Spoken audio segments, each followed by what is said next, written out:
Course Portfolio Additional Pages. In this video, you'll see required pages and required components of each page. Hey there! Today we are going to take a look at the other components of our course portfolio.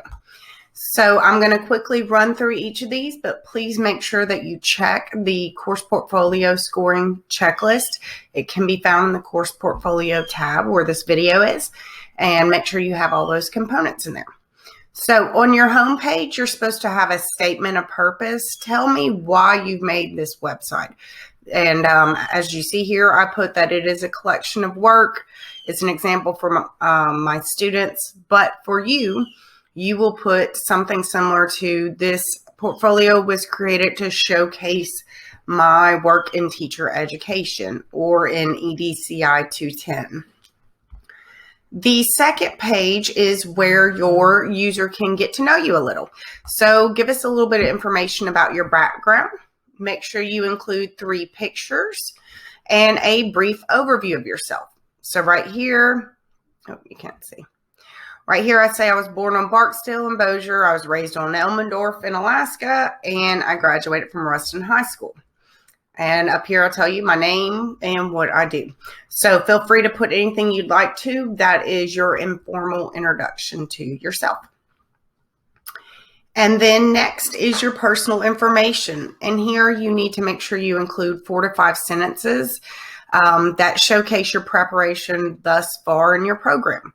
I know a lot of y'all create resumes in your EDCI 125 course. You're welcome to put your resume in there too instead of the 4 to 5 sentences. Just make sure if you decide to embed it from your Google Drive that you embed it correctly and you can actually see the whole thing.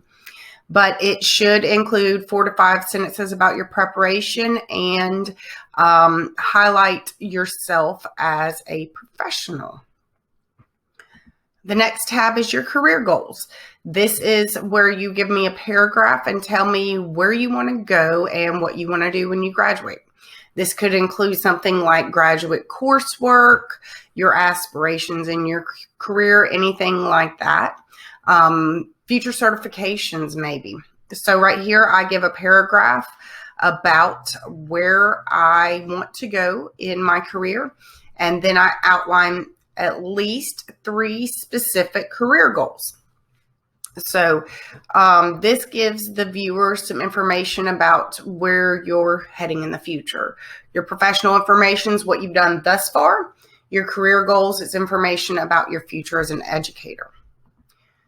The next page is your contact information. I say this on the checklist. You need to include a few ways to contact you, but they don't have to include your cell phone. Make sure to remember that once you put your cell phone out there for your students, they will have it forever. And so will their parents. So that means you might get messages at all times of the night. You might want to do something in the future when you're actually in the classroom. And like I created my Google Voice phone number for y'all to call and text. That way I know it's about work specifically.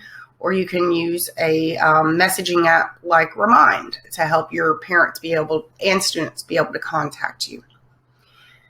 The PLN page, y'all already created as part of the assignment for your PLN. So it includes your PLN posts and also your 2 social media posts. Those have already been created. And then your EDCI 210 portfolio work. These are your actual artifacts. If you look on the scoring checklist, you'll see a list of them. Some of them just have to have a visualization and the required narrative. Some of them actually need to link to your artifact. And if you look at the scoring checklist, I specify, and it says, and link if you need to add a link to your artifact. Like your lesson plan, you would take a screenshot of anything inside that lesson plan. You would put it on your 210 artifacts page, and then your visual or a link inside that post about your lesson plan would actually link to the full artifact that you created. And then when you are done, you will submit the address to your completed portfolio on Moodle in the course portfolio page. As always, let me know what questions you have.